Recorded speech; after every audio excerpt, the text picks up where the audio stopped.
Hello everyone, and welcome back to Anime Dreams. Today, we're diving deep into a story of resilience and survival with the end survivor, Naruko. What makes Naruko stand out, and why does her journey leave such a mark on fans? That's exactly what we're here to explore. A quick note before we jump in, all content on this channel is for entertainment and discussion purposes only. I do not own any anime footage used in this video, full credit goes to the original creators and copyright holders. Now, let's get right into it. Day 1. The day arrived far sooner than anyone could have anticipated. Amid the chaos and commotion, all activity came to a sudden halt for just a fleeting moment. When everyone looked up, awe and fear filled their hearts. The sky darkened dramatically, and the roar of the elements echoed like a tremendous storm across the heavens. To those present, it felt as though the very world itself was holding its breath. That was the day Uzumaki Naruko, Jinchuriki of the Kyuubi no Yoko, former last-place graduate of the Konohagakure Academy, and aspiring future Hokage, witnessed a calamity of immense proportions. She had just finished her encounter with Sabaku no Gaara when she noticed the clouds parting above as if revealing a grand celestial stage. From the sky, a massive rock, unlike anything from her world, began its descent toward Konoha, threatening all within its walls. Naruko remembered little of the moments that followed. Gaara and his companions had retreated, and someone had helped her in a hurry, though she could not see who. As the enormous stone drew closer, a memory of one of Jiraiya's lessons came to her mind. If you face a life-altering challenge tomorrow, how will you live today? The rock landed with tremendous force, shaking the ground beneath Naruko's feet. Trees were uprooted, and dust and debris swirled around her. Adrenaline coursed through her body, and soon her consciousness began to fade. The last thing she heard before succumbing to exhaustion was the distant sound of someone calling her name. Day 2. Naruko awoke, not in the safety of a hospital, but beneath a tangle of fallen trees. By some miracle, they had not crushed her. Her body ached from the previous day's events, and she could hardly see in any direction. Too weak to call for help, she lay there, letting herself rest, hoping for recovery. Day 3. Naruko's body felt slightly stronger, though she was still very limited in movement. Slowly, she began to remember basic survival skills, lessons she had once thought trivial. Hunger gnawed at her, a sharp reminder that she had not eaten in what felt like days. She tried to stretch her arms and legs, but her body refused.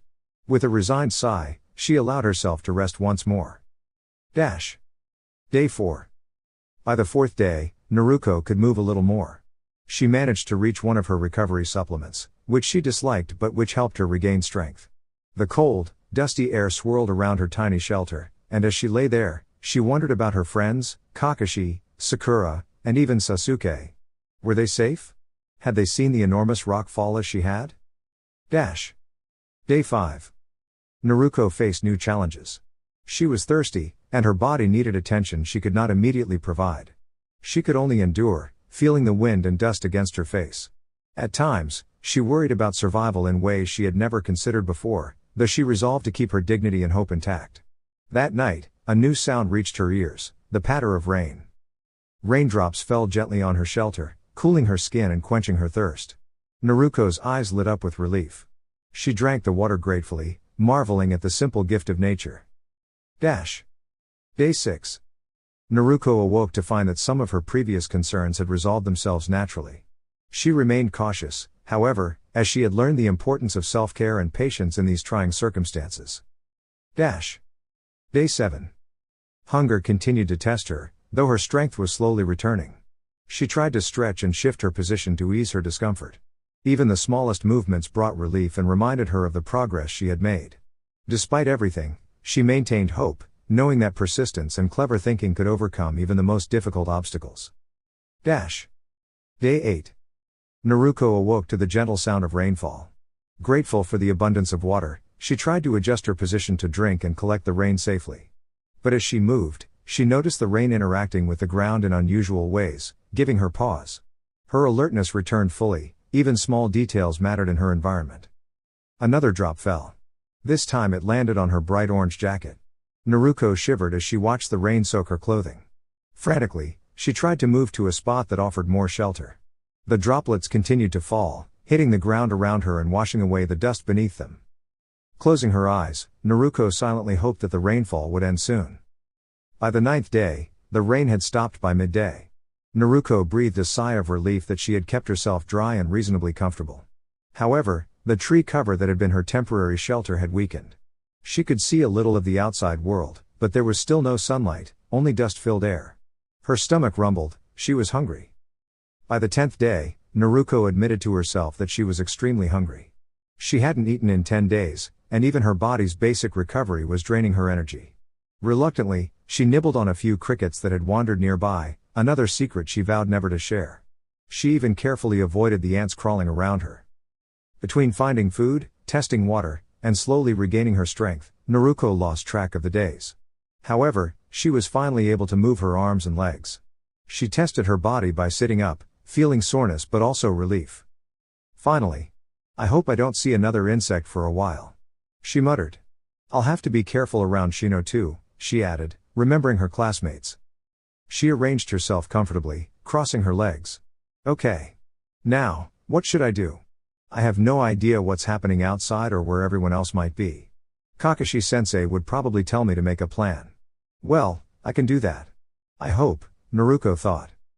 Taking a stick from the ground, she began sketching a rough map in the dirt, trying to piece together her surroundings. Her head ached from the effort, but she couldn't avoid it, this was her only shelter. If I was left here after being carried by that person, then maybe the village should be this way. Why me? She muttered, drawing lines and marks carefully. She couldn't stay in her shelter much longer. Alright, I'll rest here for the night one more time, then head out first thing in the morning. I hope everyone's okay, Naruko said, realizing she was talking to herself. The next morning, she tested her legs carefully. Though stiff, they worked well enough to carry her. She could at least make it back to Konoha and hopefully reunite with Sakura or Kakashi. Even Sasuke would do at this point. Her arms were next. She moved them slowly, flexing her fingers. There was some tension, but she could manage. Okay. Time to head back to the village, she thought, eager to return home, take a shower, and enjoy a warm cup of ramen. Naruko waited a few hours for the dusty wind to settle before leaving her shelter. She spent the time planning contingencies, thinking about what to do if she got lost again. 3 hours later, she finally crawled out from under her log shelter. Harsh winds hit her face, but she pressed on. Standing up, she scanned the area. The trees had been toppled and the leaves were withered. The land stretched barren for miles, covered in dust, dirt, and broken branches. There was almost nothing left. She shook her head, trying to focus. Thankfully, she had prepared a rough map earlier. Her shelter's bark had been damaged by the rain, so staying was no longer an option. Which way should I go? She asked herself. She decided to follow her map and hope luck was on her side. At the moment, creating shadow clones to scout wasn't an option, her energy was too low. She headed east, shielding her face from the swirling dust and sand. As she walked, she wondered if anyone else was still out there. Suddenly, in the distance, she spotted something large. As she got closer, her eyes widened. A massive stone wall appeared before her. It was tall enough to seem as though it reached the sky itself. Relief filled Naruko's heart. It was part of the Konoha village walls. She hadn't made it inside yet, but she had reached the outskirts before the rain returned. Maybe now she could tell Sakura and Kakashi what had happened, and perhaps understand what had occurred while she was away. With renewed energy, she limped toward the front gates, using the wall for support. Despite her injuries, hope and determination pushed her forward. Finally, she reached the village gates. The sight made her pause. The gates were damaged, leaning and creaking in the wind. Broken tools and scattered belongings lay on the ground. The village was eerily quiet. There was no one in sight. No villagers, no shinobi, just her. The Kyubi Jinchuriki carefully stepped through the remnants of the village, shivering as she accidentally disturbed some fragile debris. She moved cautiously, mindful of the surroundings, wishing to show respect for the space that had once been lively and full of activity. With a mixture of curiosity and apprehension, Naruko approached the gates of Konoha. Stepping inside, she immediately wondered if being outside might have been safer. Every attempt to find a glimmer of hope felt like an invisible hand was challenging her optimism, testing her determination. Konoha, her beloved home and the place where she had dreamed of becoming Hokage, seemed almost frozen in despair. Broken shops, scattered bottles, and toppled structures lined the streets. The scenes of destruction weighed heavily on Naruko, making her knees almost buckle under the emotional strain. What happened? She whispered to herself, moving through the once familiar streets. As she walked, Naruko noticed houses collapsed onto one another, as if a powerful natural event had swept through. Could it be the strange storm from before? She thought. She remembered how it had affected some logs in her home last week. Perhaps it had left a bigger mark than she had anticipated. The wind picked up suddenly, howling around her and making it difficult to stand steadily. A small plume of smoke rose from the ground nearby, the faint residue of some earlier disturbance. "I better hurry before the rain starts again," Naruko muttered, picking up her pace toward her apartment. Her heart ached at the thought of what might have happened to her home, and she tried to avoid looking at the scattered debris and remnants along the streets. Arriving at her apartment complex, she felt a small sense of relief. The deck she had played on as a child still stood, though the rain had begun to fall more steadily. Her apartment building had taken some damage, but her own unit seemed mostly intact. As Naruko climbed the creaking stairs, she felt each step shift under her weight, but thankfully they held. Reaching her floor, she approached her door, which had been slightly damaged. Kunai and shuriken were scattered around the frame, remnants of some earlier chaos. She pushed the door open and collapsed onto the floor inside, exhausted. Her body ached from recent exertion, and the storm outside roared with thunder and heavy rain. After a few minutes of rest, she pushed herself upright, leaning against the wall and surveying her surroundings. Smoke drifted up from the streets, and the rain struck the rooftops with a rhythmic, relentless beat. "Sakura, Kakashi-sensei, Tamari. I hope you're all safe," she thought anxiously. Naruko began tidying her immediate space. She lifted the door and replaced it as best as she could, using fallen cloth and her kunai to secure it against the persistent wind. Though the makeshift solution was far from perfect, it provided some protection. With a sigh, Naruko glanced around her apartment. The furniture was scattered, the refrigerator was open, and her home looked as though a whirlwind had passed through. Still, she was grateful to be inside and protected from the storm. She turned on the faucet, delighted when water flowed from it. At least this works, she thought. She filled several jugs with water, carefully organizing them for drinking, cooking, and other needs. It wasn't ideal, but it was enough to sustain her for a while. Thinking back to her survival training, she smiled at the thought of her resourcefulness. She had learned to persevere, and now all that training was proving invaluable. Yet, as she looked outside, she realized that the windows had been blown away in the storm, leaving her apartment vulnerable to the wind and rain. "Just great," Naruko muttered, rolling her eyes with a mix of exasperation and determination. The genon lifted her jugs of water and placed them in the cabinets beneath the sink. She moved quietly through her apartment. Thankfully, there appeared to be no additional damage. Whoever had ransacked the place had been efficient. They had taken what they deemed valuable and left little else disturbed. Naruko entered the bathroom and removed the shower curtains. They were of no use now that all her potable water was stored in jugs. She gathered a few well-worn kunai and shuriken from a drawer, tools for protection, to be used only if necessary, then returned to the living room and secured the open window frames with the curtains. "That should hold for the moment," Naruko murmured, watching the fabric flutter oddly in the gusting wind. She hoped the rain would not reach the curtains. She could not be sure how resilient they were to the corrosive precipitation outside. Fatigued and hungry, Naruko made her way to the bedroom. She unlocked the door and stepped inside. So far, everything looked intact. A few items had toppled during the tremor, but otherwise her belongings remained serviceable. Her television was one of the few functional electronic devices left, everything non-electronic appearing in better shape. After a quick assessment for immediate hazards, Naruko returned to the bathroom and opened the medicine cabinet. Though she was not a medic, she planned to clean and tend to her scrapes to avoid infection. Though her recovery was normally swift, she preferred to be cautious. She retrieved disinfectant spray and cotton swabs with medicinal alcohol, then returned to her room and changed into clean garments. As an adult, she tried to not let the sting of the antiseptic distract her. She cleaned the obvious wounds and dried herself with a towel that, by good fortune, had been laundered a few days prior. Exhaustion claimed her soon after. The steady patter of rain and the moan of wind outside lulled her into a sleep that, for the moment, felt safe. A sharp crash jolted Naruko awake. Heart pounding, she peered through the window and gasped as one of the larger buildings nearby collapsed, its weakened structure toppling and striking adjacent facades. A tremendous boom reverberated through the neighborhood as dust rose and splinters of wood scattered in the continuing rain. The sight made her grip the window frame more tightly. If anyone was in that area, she hoped they were far away and unhurt. After a few more hours of fitful rest, Naruko drifted back into deeper sleep, grateful she was no longer pinned beneath fallen trees or debris. When she finally woke again, the rain had ceased. The wind still battered her apartment windows, but the corrosive precipitation appeared to have eased. Cautiously, she stepped onto the balcony and inspected the rooftop. There was no immediate sign of penetration. For the moment, she could rely on the shelter while she planned her next moves. A practical list began to form in her mind. Food was essential. Better water sources would be useful. A map would reduce the chance of becoming disoriented. And, if she found survivors, she would assist them however she could. I need supplies, Naruko said to herself, drafting a quick plan on a notepad. Food first. Then water. A map. And help others if I can. With her notes written, she prepared for departure. She donned heavy outerwear and put on goggles to shield her eyes from dust and airborne particulates. Her forehead protector could not be worn comfortably under the goggles, so she secured it around her waist where it would remain accessible.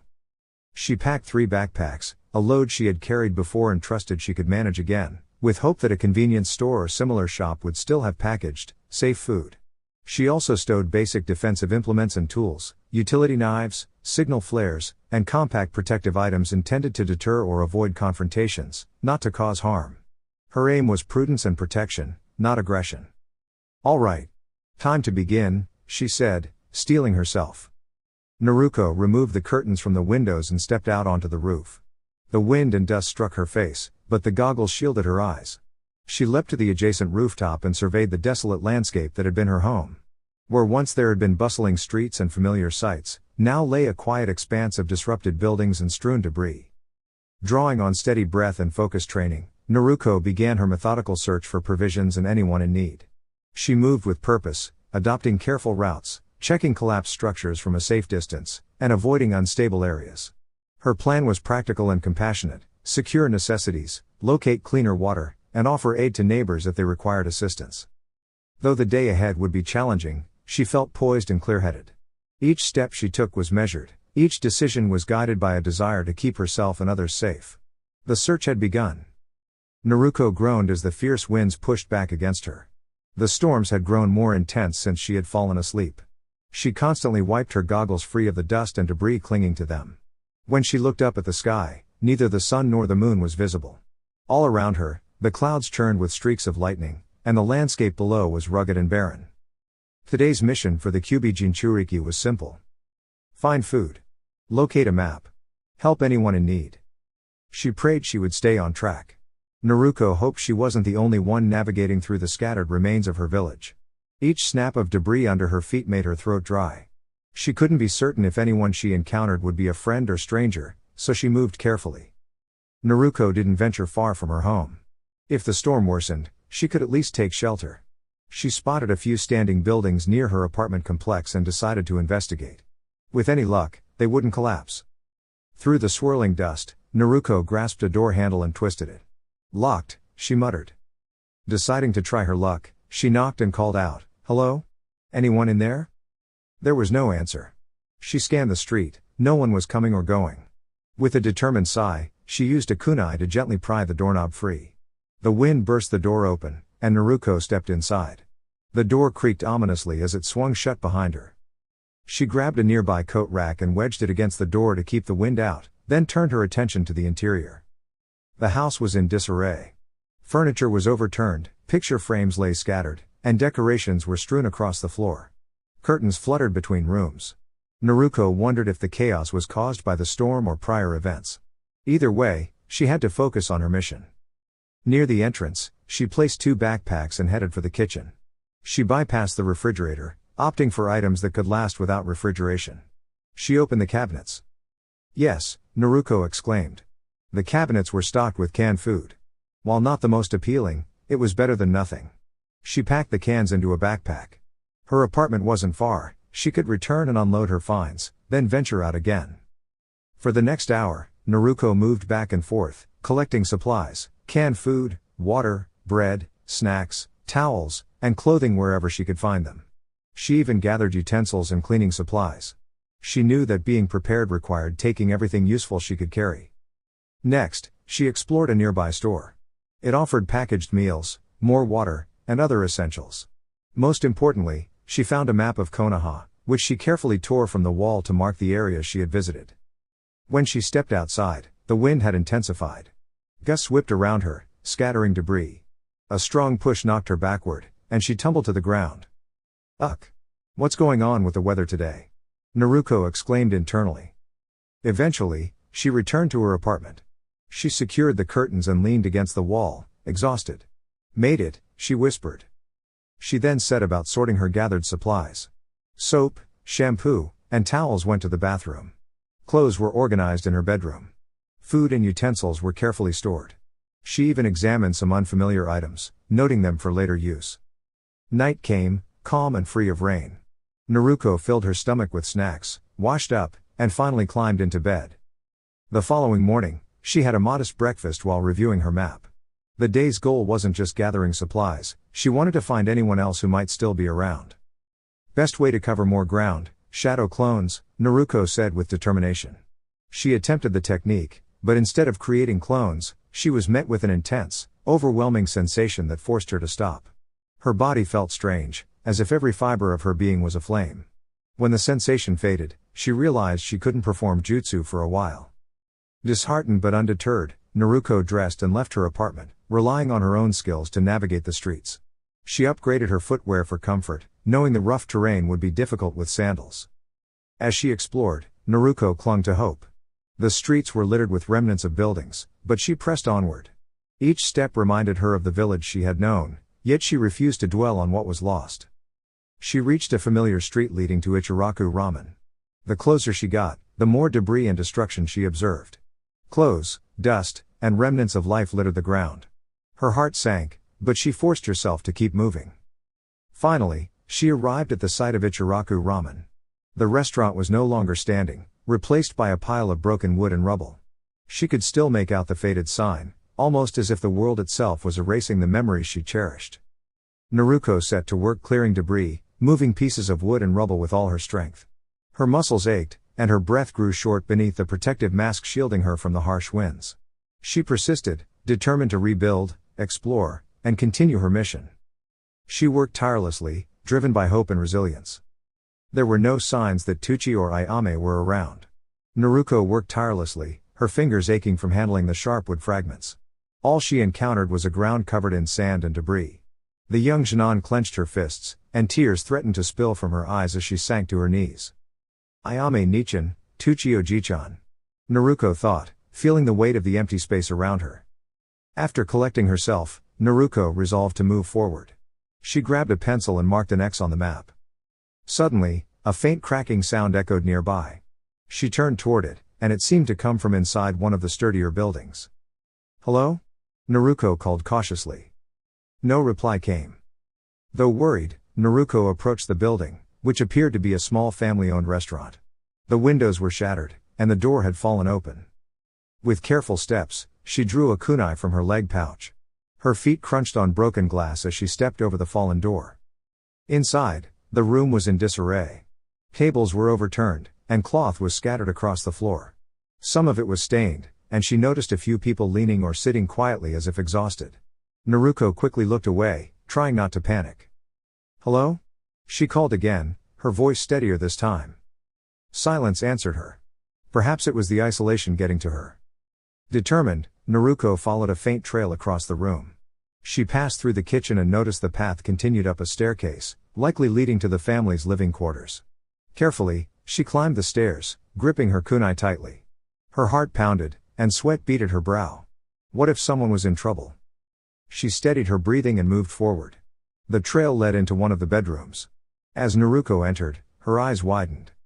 In the corner of the room, a woman lay slumped against the wall, clearly in need of help. Her hair was disheveled, and her clothes were torn and dirty. Naruko's mind raced. It's Hinata-sensei. Kurenai-san, she thought, recalling the woman's name. Naruko had only met the Jonin briefly, once at the academy and another time during a training exercise. Yet, seeing her like this stirred determination in Naruko. She carefully approached, mindful not to startle the exhausted Kunoichi. When Naruko touched Kurenai's arm, she realized the woman was only faint and in need of immediate care. Naruko exhaled a small sigh of relief. "Kurenai-san, it's me, Naruko. Let's get you out of here," she said gently. The Jonin did not respond immediately, and Naruko carefully checked her surroundings. Once she ensured it was safe, she helped Kurenai to her feet and supported her as they moved. Thunder rumbled in the distance, and dark clouds gathered overhead. Naruko knew they had to get out quickly. She found an old t-shirt, tearing it to use as a temporary aid, and gathered available supplies, bandages, basic medicine, and other essentials. With the supplies secured, Naruko adjusted her goggles and hood. She carefully lifted Kurenai onto her back, bracing herself for the effort. "All right, let's get you to safety," Naruko murmured, setting off down the stairs. Outside, strong gusts of wind swept across the village, carrying debris in every direction. In the distance, she could see enormous swirling tornadoes moving through the streets. The storm was intensifying, but Naruko pressed on, her determination unwavering. "Don't worry, Kurenai-san. I'll get us to safety," Naruko said, braving the storm that threatened Konoha. A flash of lightning lit the sky, and the wind whipped around them. Rain began to fall in sharp, acidic drops, narrowly missing her face. Despite the sting of the elements and the soreness in her legs, Naruko pressed on, supporting Kurenai as carefully as she could. Dust and debris swirled at her feet with every step. By the time Naruko reached her apartment, she was drenched and exhausted. She nearly stumbled several times, but she refused to stop. Finally, she reached the safety of her building. Naruko paused to assess the damage. Her clothes were scorched, and some protective layers had worn through, but both she and Kurenai had made it inside before the downpour intensified. The ground outside steamed from the heat of the storm.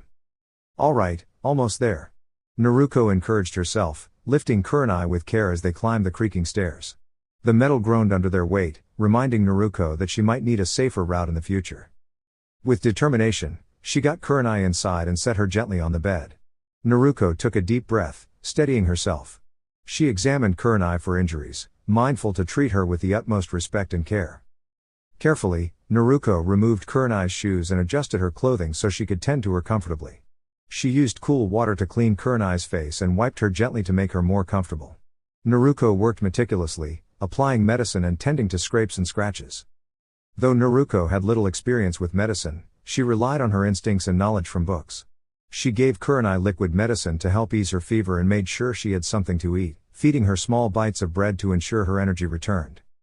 Once Kurenai was comfortable in clean pajamas, Naruko tidied the room, folded her clothes neatly, and set everything in order.